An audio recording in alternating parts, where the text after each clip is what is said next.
Finalmente chegamos ao capítulo 4 e 5 de 1 Samuel. No capítulo 4, nos é apresentado o relato de uma guerra entre Israel e os filisteus, onde a presença do Senhor é tirada de Israel, é levada para Asdod. E nesse conflito, os filhos de Eli morrem por conta do juízo que o Senhor sobre a vida deles. Eli também morre ao receber a notícia de que a presença de Deus foi retirada de Israel.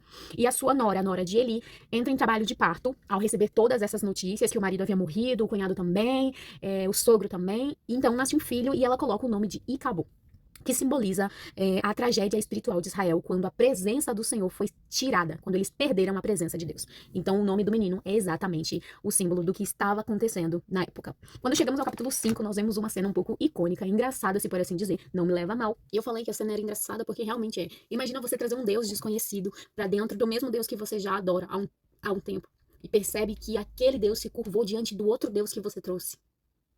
Eu duvidaria, sabe, do Deus que estava lá. Ficaria com o Deus de Israel mesmo. Mas a questão é que Dagon se prostrou diante da presença de Deus. Não é que Dagon se prostrou diante da presença de Deus, porque afinal era uma estátua sem vida e inanimada. Mas a presença de Deus não divide ídolos. E por isso Dagon caiu, porque Deus estava purificando aquele lugar. E como o povo não entendia, porque o povo não conhecia o Deus de Israel. E se conhecia, conhecia só de ouvir falar e não de ter experiência com ele. Então o que aconteceu? Eles levantaram Dagon, colocaram Dagon de pé. Que Deus é esse que não se ergue sozinho? Colocaram Dagon de pé. E pela segunda vez, só que dessa vez um pouco mais pior, Dagon cai, só que agora tanto a sua cabeça quanto as suas mãos estão separadas do corpo. Em João capítulo 3, versículo 19, diz exatamente isso. E a condenação é esta: a luz veio ao mundo, e os homens amaram mais as trevas do que a luz. Por quê? Porque as suas obras eram más. Então a presença de Deus, além de nos iluminar, porque Ele é luz e não há trevas nele, ela nos confronta e nos julga se há obras ruins em nós. Onde a presença de Deus está, os dragões não permanecem em pé. Então pecado cai, ídolos caem, o engano cai, porque a presença de Deus não admite treva alguma.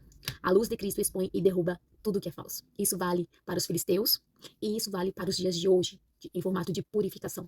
Se andarmos na luz como Ele está na luz, temos comunhão uns com os outros. Ou seja, a presença de Deus não apenas nos ilumina, mas como também gera comunhão. A presença de Deus gera comunhão e não conflito.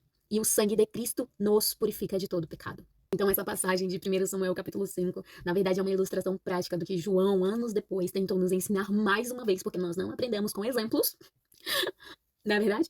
Mas nós, nem com palavras, nem com conselhos nós aprendemos. Então Deus é luz, onde Ele está, não há espaço para trevas. Ele nem gosta de competição, gente, nem gosta. Se tem trevas lá, Ele nem chega.